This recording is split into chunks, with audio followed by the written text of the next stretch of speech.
Welcome to the Tournament Poker Edge podcast, brought to you by TournamentPokerEdge.com, the only podcast dedicated exclusively to poker tournament strategy. Now here's your host, Clayton Fletcher.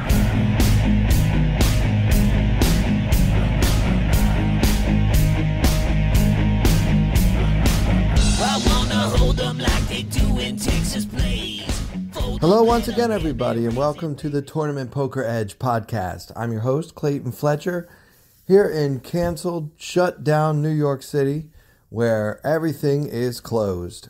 I will not be complaining about the current state of affairs.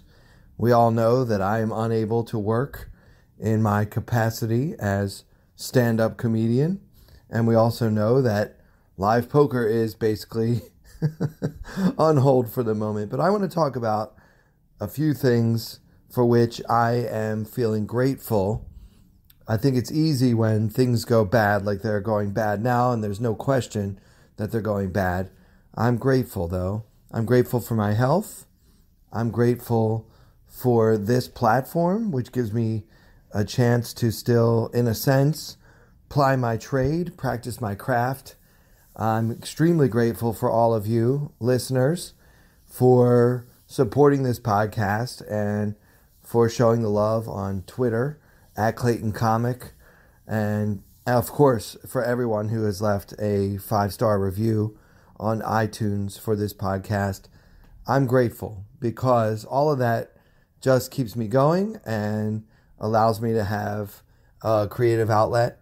I know, like you, I am certainly jonesing for poker. I'm dying to play. Online poker is illegal in my state of New York, so I can play on the questionable sites, but not on WSOP.com or in any of the legal sites that are actually right across the river from me. As I live outside my living room, I literally have a view of New Jersey. So that's the irony. All those people across the river can play online poker and I can't. I've seen a lot of tweets suggesting that the federal government should legalize online poker during this time. Obviously, that's a no-brainer. They should have legalized it a long time ago. They never should have illegalized it back with the highly questionable attachment of the UIGEA to a port security bill back in, 2005, 2006, whatever that was. So, of course, we all agree that online poker should be legal. Now, is the government going to make a priority of that? Would they actually get it passed and up and running before the coronavirus itself is actually history? Well, based on what I've seen, I would bet against that because the United States government is very, very slow to do anything, and they've never made online poker a priority. So I'm not getting my hopes up for this leading to some sort of all 50 states having free reign to play poker like we did in the old days.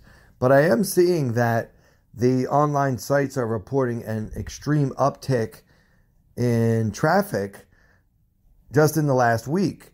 So in places where it's legal and therefore reported, a lot more people are playing online. So one thing that has done for us is it's created a online circuit event, an online circuit series that is a little higher stakes than what they normally have on WSOP.com.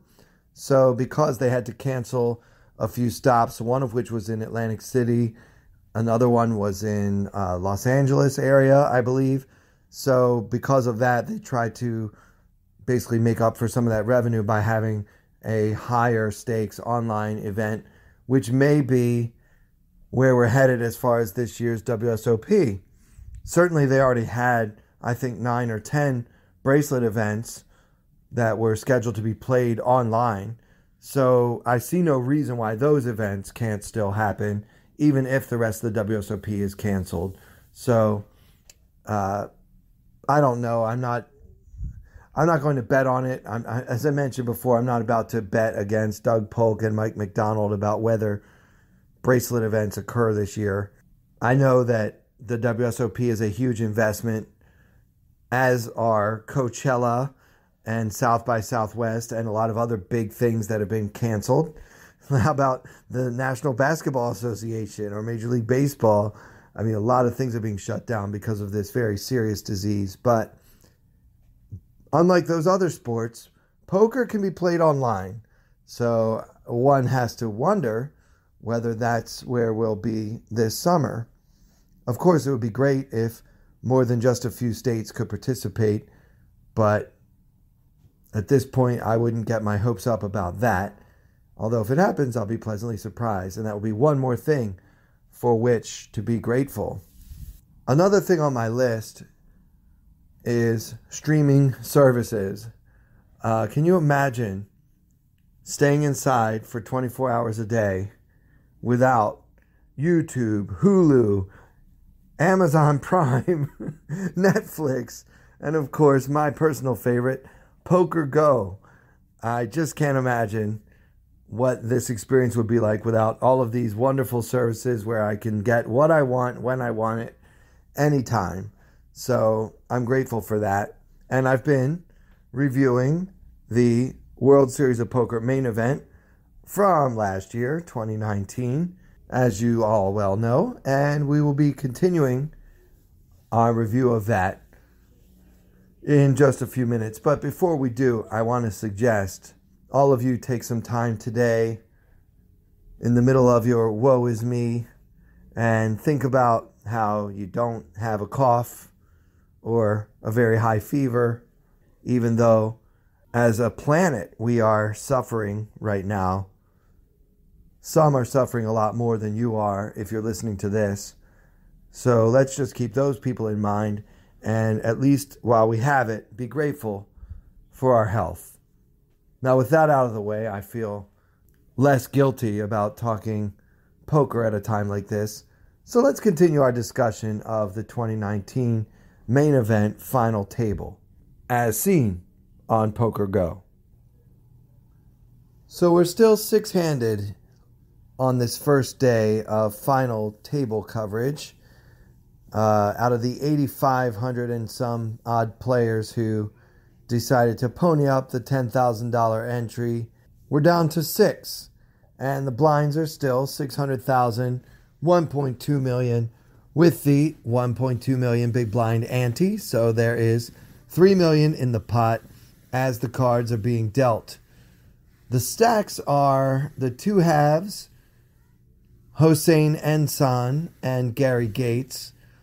Ensan with about 200 million and Gates with just under 170 million.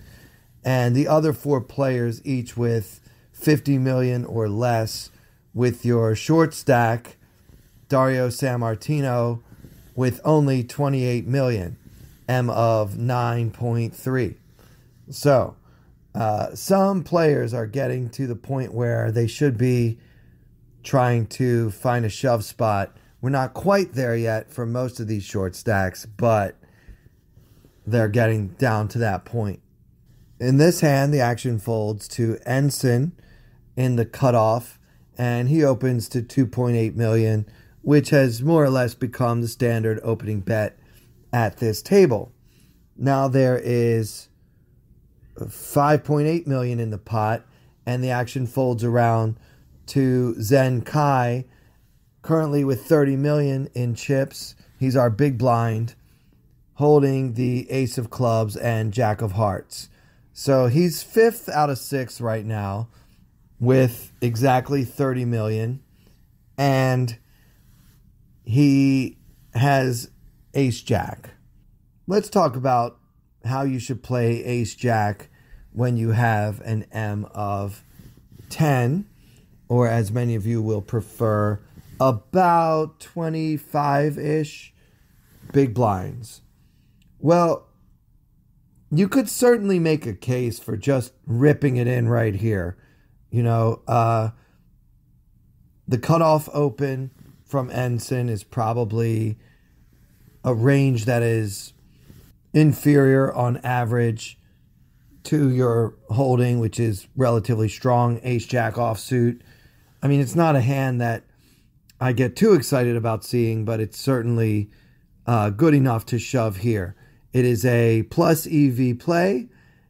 If you happen to run into a monster, many times you will have significant equity against that monster. Suppose Ensign has a snap call with something like pocket kings or pocket queens. In that case, we're going to have about 30% equity. Now, when you are fifth in chips and you're trying to get all in, you don't want to be sitting there with 30% equity, of course. Even worse, if he has ace king, then in that case, you'll have 25% equity, roughly. So we don't want to be in those positions. But the point of shoving would be that you will take it down a good amount of the time. And when you are called, you won't be doing that badly against the calling range. The problem is it's just a little too much, because at this point there's 5.8 million in the pot.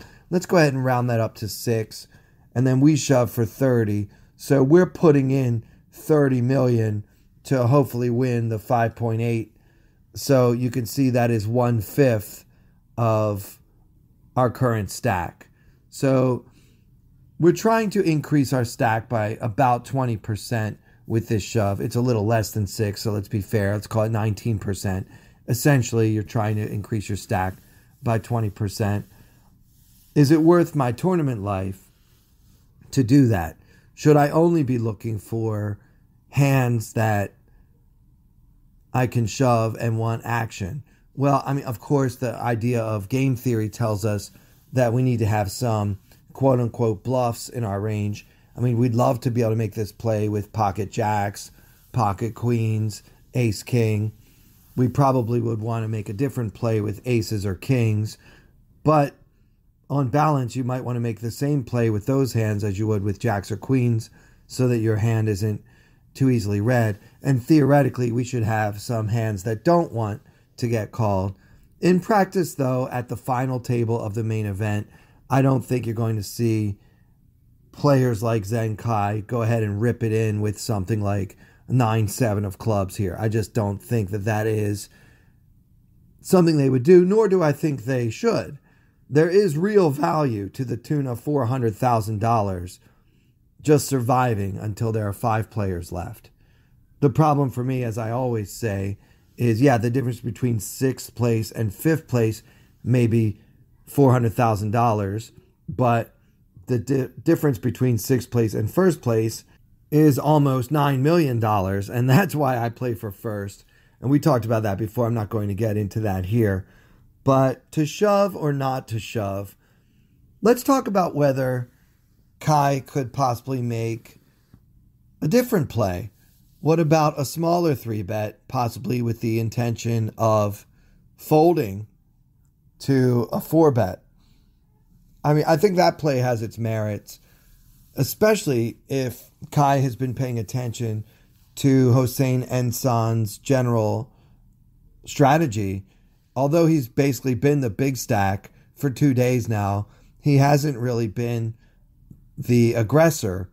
He hasn't been bullying everyone. He hasn't taken the Michael Dyer role from last year's final table. Not by a long shot. He's basically been calling a lot, seeing a lot of flops, and playing relatively conservatively, maybe taking a little stab here and there, but we haven't seen like a big all-in 4-bet shove. That doesn't mean he doesn't have it in him, but based on the fact that players can find out from their friends what happened 30 minutes ago, at this point, Kai should be relatively convinced that Ensign is not one to get too far out of line. Combine that with the fact that Kai has basically been playing an ABC style himself, and therefore any shove that he might make or any sort of re-raise he might make will get a little bit more respect from Ensign than would, say, for example, Alex Fitzgerald. No, that was a Freudian slip. I've been thinking about my friend Assassinato today. Alex Livingston, I should have said, who actually was at this final table and was making a lot of plays. So with all that in mind, I think that there is merit to Kai putting in a smaller 3-bet. Suppose he makes it something like 7.8 million. So 5 million more to call. And then Ensign will probably only shove when ace-jack is toast, right? I don't know if he would necessarily want to shove pocket 8s, pocket 7s. Maybe he would go with 9s or 10s. But to me, this looks so strong that Ensign would probably not shove over top of it. I do think he would call with a lot of his range, though. He's going to be in position against the 3-better with whatever he has. And by the way, I don't believe that I actually told you what he has yet. Yeah, I was saving that information for later. So with his range, Ensign would most likely be doing a lot of shoving with his best hands and calling with the rest of his range for the most part. I don't see him shoving with inferior hands to ace-jack, and I really don't see him folding very much at all. So therefore you could say, well, then Kai should 3-bet bigger. The problem with that is we're starting to get close to a third of our stack. So if he makes it 10 million instead of the roughly 8 million I recommended, now you're putting in 10 million of your 30 million. And then when he does shove, it's pretty bad to have to fold ace-jack in a spot like that. So I don't know. On balance, you guys may be surprised, but I typically just rip it in here. When you don't care about whether you get 6th place or 5th place, you can make your strategy a little bit more pure. Ace-jack, under the circumstances, is a very strong hand versus Ensign's raise. And I'd love to just pick up the 5.8, increase my stack by very close to 20%, and get a little bit closer to 4th place. I think it's well worth it here to go ahead and shove the ace-jack. And then you know what? If he calls me, I hope he's got pocket 10s. Of course, then Kai and I do not have the same approach to final tables. And I'm really not disparaging him for that. This is just my sort of philosophy. If I know it's plus EV to shove here, I go ahead and shove and let the chips fall where they may, as they say.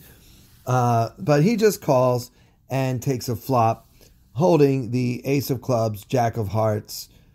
There's now 7.4 million in the pot. Kai having approximately 27 million remaining in his stack. So he's got 3.5 times the pot behind. So his SPR is 3.5, and that's never a good position to be in. If he flops a jack, he's supposed to try to commit. I don't know if committing with a top pair, top kicker type of hand versus the relatively tight Hossein Ensign is a profitable strategy. So that's why calling here doesn't feel good to me. But it is hard to play an M of 10. This is the kind of zone we try to stay out of, chip-wise, having a little more than 25 big blinds up to 35 or 40 big blinds is a very hard stack to play because it's just a little bit it's a little bit more than you want to shove pre-flop, and it's just hard to navigate post-flop around the commitment threshold, which most of us feel is somewhere around 35%. So once 35% of my stack is in a particular pot and I'm not bluffing, I typically do want to remain committed to that pot. Now, that doesn't mean, guys, that I need to try to get all in. It just means I can't fold. So the flop comes Queen of Hearts, 6 of Diamonds, 5 of Hearts, and Kai is first to act. He's whiffed this flop, except that he does have backdoor straight and flush possibilities. He doesn't have the Ace of Hearts. He has the Jack of Hearts on this 2-heart board. So it's not really the flop that Kai wanted. He checks, and I think the plan should be to fold. I mean, you took this conservative line before the flop because you didn't want to risk the chips that you want to have later when you do decide to shove. So I think the plan of checking and calling is totally fine. If you didn't want to play your ace jack for value pre-flop, now that you flopped basically an air ball, I think it's fine to check and fold. Instead, Kai checks and Ensign bets $3 million into the $7.4 million pot, and Kai calls. Okay, so what is then Kai planning to do? Is he trying to pick up outs so that he can go for a check shove? Is he looking to lead some turns when he picks up, say, a heart or a king or a 10 or even better, a jack or an ace? A heart would give him a jack high flush draw, and a 10 or a king would give him a gut shot to go along with his overcard to the queen. As I mentioned, he doesn't have much here, guys. But if he's calling this $3 million, there needs to be a reason why. He calls, and with $13.4 million in the pot now, we see a turn, which is the 4 of hearts. So that should be on Kai's list of cards that he welcomes. We now have a flush draw. You might not get too excited about a jack high flush draw, but listen, guys, if you have the jack high flush heads up against a single opponent with a very wide range, you probably have the winner. So I think that Kai should be looking to play this card aggressively if he decided to call the flop, which again, I would not have done. If I'm calling that flop, it's because I'm looking to check shove the turn on certain cards. I can represent the flush here. I block certain flushes that Ensign won't have. I wouldn't have made this play. I want to clarify. I would not have made this play against the chip leader. I just think that calling and trying to bust me when he has something is just too tempting for a chip leader who has such a mountain of chips in front of him. It may just feel like swatting a fly, getting rid of me. So therefore, I would have folded the flop if I didn't shove pre. If you force me to call the flop, then this is one of my favorite cards to see because I just picked up a flush draw with my jack of hearts, and I'm going to play it aggressively. I like leading here, maybe for, I don't know, there's $13 million in the pot. Why don't you stick in a bet of like $6.5 million and see how serious Ensign is about continuing with this hand? I don't like it because Ensign, as I said, hasn't really been pushing everybody around. Generally speaking, as I've watched every hand of this final table, Ensign's strategy has been to bet when he has it, call when he's not sure, and fold when he doesn't. So with that in mind, because he's now bet on the flop, I think we should have folded. But since we didn't, now that we have a flush draw, we might as well try to represent that flush. Instead, Kai checks, which is fine if the plan is to check and shove, which I think would be a very profitable play on this particular card, depending on the sizing. Ensign fires again, $7 million into the $13.4 million pot, and now I think we should abort the mission. This is a large bet. It's only half the pot, a little over, but for the sizing that most of the players at this table have been using, and for my remaining stack size, this is not the sizing against which check shoving feels right. Maybe if he came out for like a $5 million or even a $5.5 million, but the heavier side, the $7 million there, just feels a little serious, and I think we should give up. I would really regret not shoving pre-flop, and I would definitely feel very upset about having to fold a flush draw here against what could be a bluff, but it's just too much now, which is why we want to be more decisive when we're in this zone of 25 big blinds, M around 10. You want to try to get it in, or at least be aggressive and take control of whatever hand you choose to play, especially with a hand as strong at a six-handed table as ace-jack offsuit. So instead, Kai has to fold. As the cards lay, I'll now reveal Ensign's hand. He had the 8-5 of spades, so he flopped bottom pair and picked up a gut shot straight draw on the turn. I don't believe he could have called if Kai had been... Well, of course he couldn't have called a shove pre-flop, but if Kai had chosen to lead the turn, I think that was his best chance to win this pot as played. But I still think, as you can see, 8-5 suited is not going to call a shove, and that was the best opportunity to increase our stack by almost 20% with a very strong hand for the situation, Ace-Jack. Oh, by the way, before we discuss the next hand, I want to point out that in reviewing this final table, I noticed Gary Gates talking about having gotten information from his friends or his team that was watching the stream, and he commented on a hand that I mentioned in last week's episode where I pointed out that he had an ace-4 offsuit folded to him in the cutoff and chose not to open. He was kind of laughing about how he would normally open that hand, but something told him not to.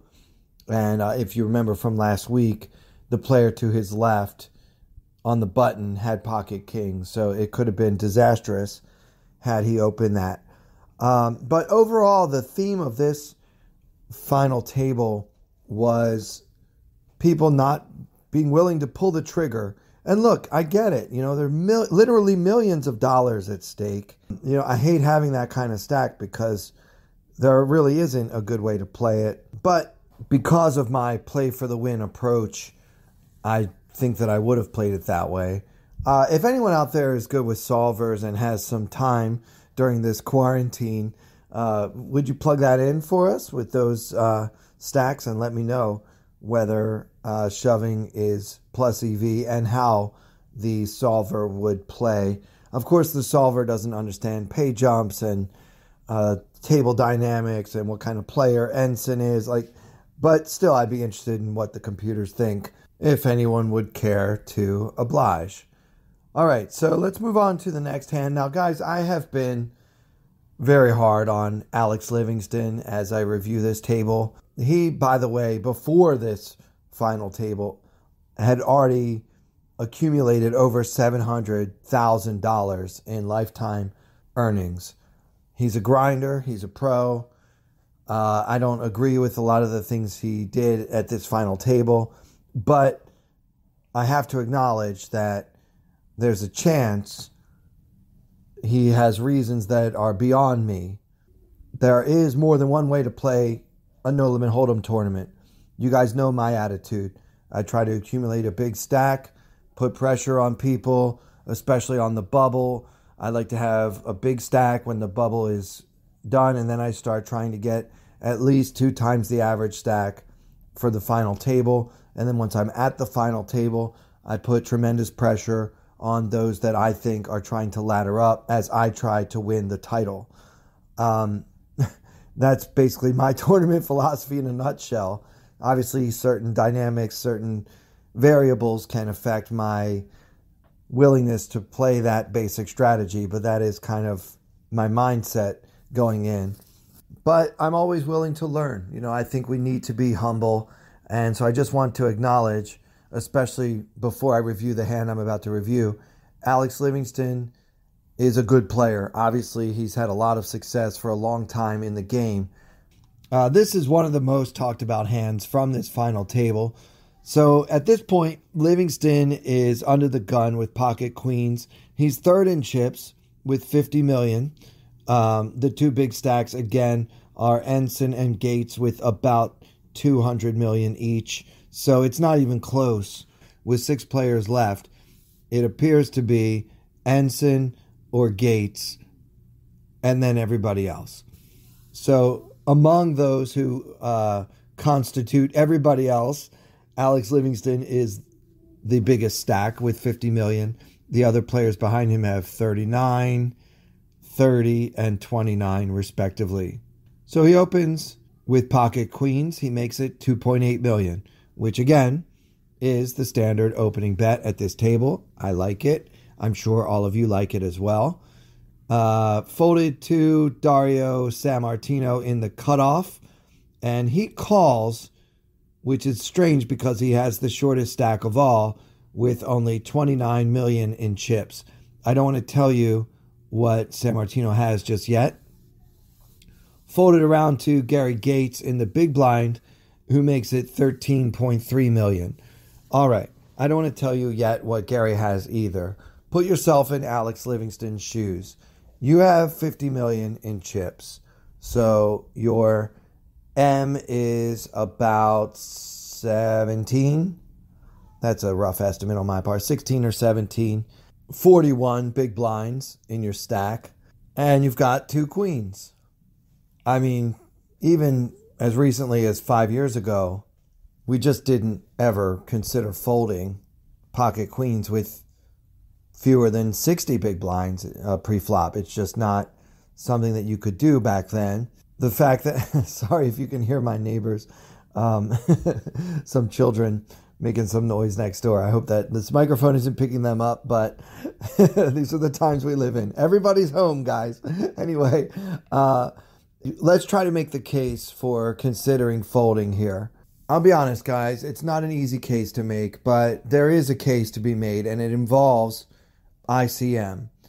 It also involves Gary Gates and what we've seen from him at this table. Gary Gates has been the most buttoned up, second place, big stack chip leader in recent memory. His strategy, and rightfully so, by the way, has been to just play solid values. He doesn't want to get into some kind of raising war with his opponents.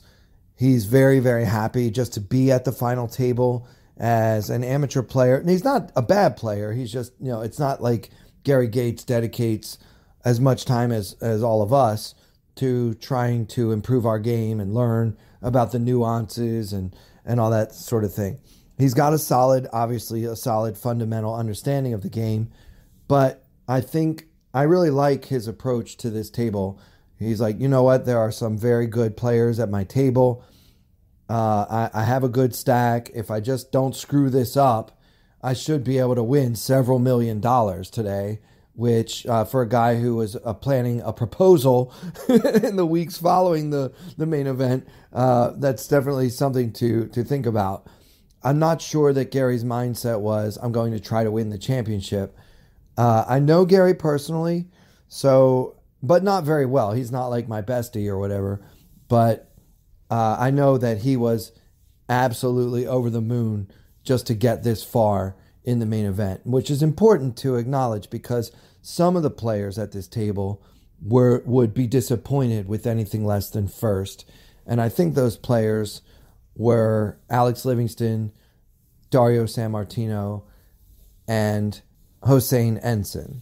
So when Gary Gates puts in a 3-bet, and not a small one either, by the way, again, it was 2.8 and he made it 13.3, which is about 25% of Livingston's stack, a little bit more. So when you look at things that way, it's really threatening the stack. We got to think about what kind of range a player like Gates would have in that spot. I mean, certainly he would do this with hands that beat us, kings and aces, obviously. He should do it with ace-king, and I think that he would. He might do it with jacks, and it does feel like jacks to me when it's such a big raise. A lot of times, players who don't balance perfectly, let's say, will make a much larger raise with jacks than they otherwise would with any other hand. So this really big bet feels like jacks to me. Should we be at all concerned about Dario's flat? I mean, with his stack size, an M under 10, actually, it feels like a very strong hand just about all the time. So we do have the possibility that Dario is slow playing, trying to double up with aces. And then we have the chance that we don't block aces or kings, but we also don't block ace-king. And then you get into, well, I've only put in 2.8 million. Do I need to put in all 50? And I think the answer is no. I know a collective gasp throughout the entire listenership that I'm kind of on board with the fold here. After everything I just said about not pulling the trigger and not wanting to lose the main event instead of trying to win it, I feel like in this spot, I feel Alex Livingston's pain. We haven't seen the big 3-bet from Gary Gates at all. He's not a player that's putting a move on us right now. This isn't ace-5 suited. This isn't 9-7 of clubs. It's not any of those kind of hands. This is a real hand. And if it's a real hand, we can hope and pray that it's jacks, which again, it does kind of feel like, but I can't be sure. It could very well be aces or kings. And even if it's ace-king, I don't think Livingston would be too happy flipping a coin after already having been in such a relatively comfortable third place chip position. So, he does fold, and many of you know this hand. Dario Sammartino also folds, and Gary Gates takes it down with pocket tens. So this is a hand that may very well haunt Alex Livingston for the rest of his life.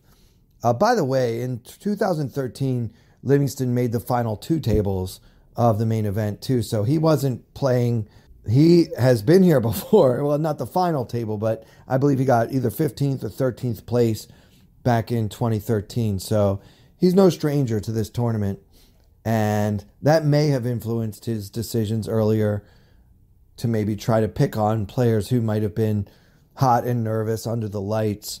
So he opened and took some liberties that I disparaged in previous episodes. But this particular decision, I don't really mind it. I mean, I don't think that I could fold queens in that spot.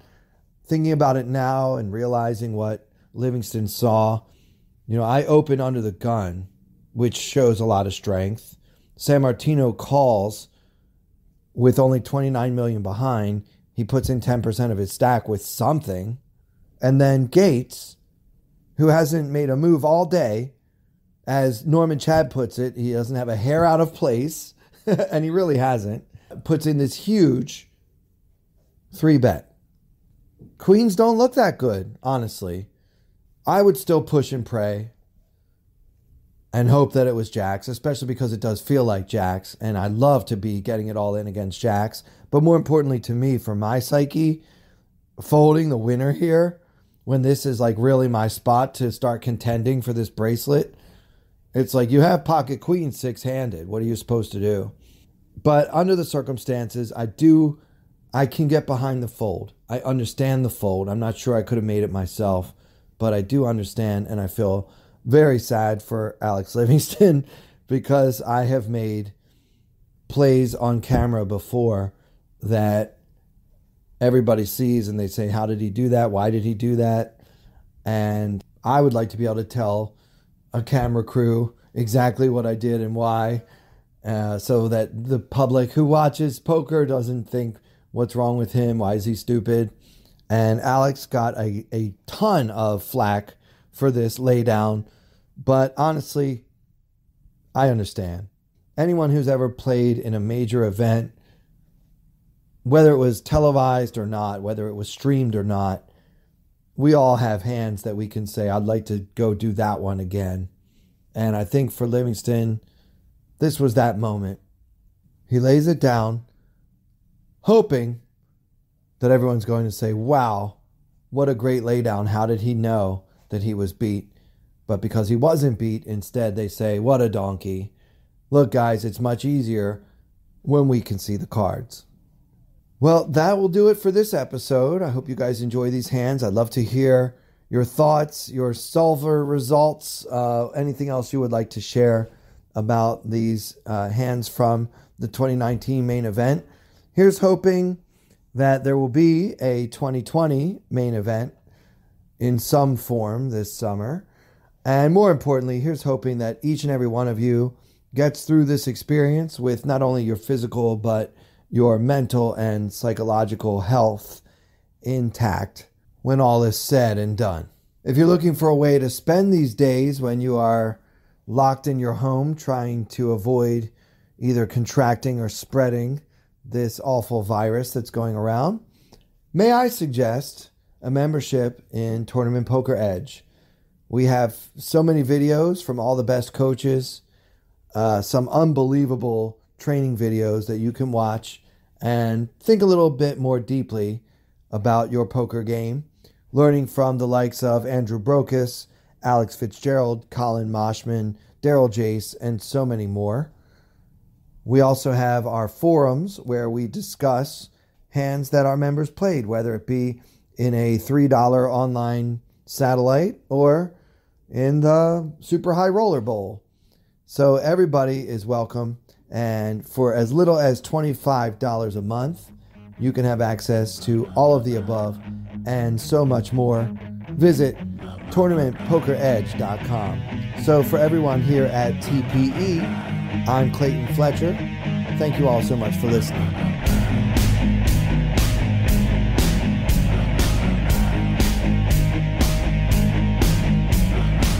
I wanna hold them like they do in Texas Plays. Fold them, let them hit me, raise it, baby, stay with me. Luck and intuition, play the cards with babes to start. And after she's been hooked, I'll play the one that's on her heart. Oh, whoa, whoa, whoa, whoa. I'll get her heart, show her what I got. Oh, whoa, whoa, whoa, whoa. I'll get her heart, show her what I got. Can't read mine, no she can't read a mile. Poker face, she's got to love nobody. Can't read mine, no she can't read a mile. Poker face, she's got to love nobody. Poker face, poker face. Poker face, poker face. I wanna roll with her, a hard pair we will be. While little gambling is fun when you're with me. I love it. Russian roulette is not the same without a gun. And baby, when it's love, it's not rough, it isn't fun. Oh, whoa, whoa, whoa, whoa. I'll get her heart, show her what I got. Oh, whoa, whoa, whoa, whoa. I'll get her heart, show her what I got. Can't read mine, no she can't read a mile. Poker face, she's got to love nobody. Can't read mine, no she can't read a mile. Poker face, she's got to love nobody. Poker face, poker face. Poker face, poker face.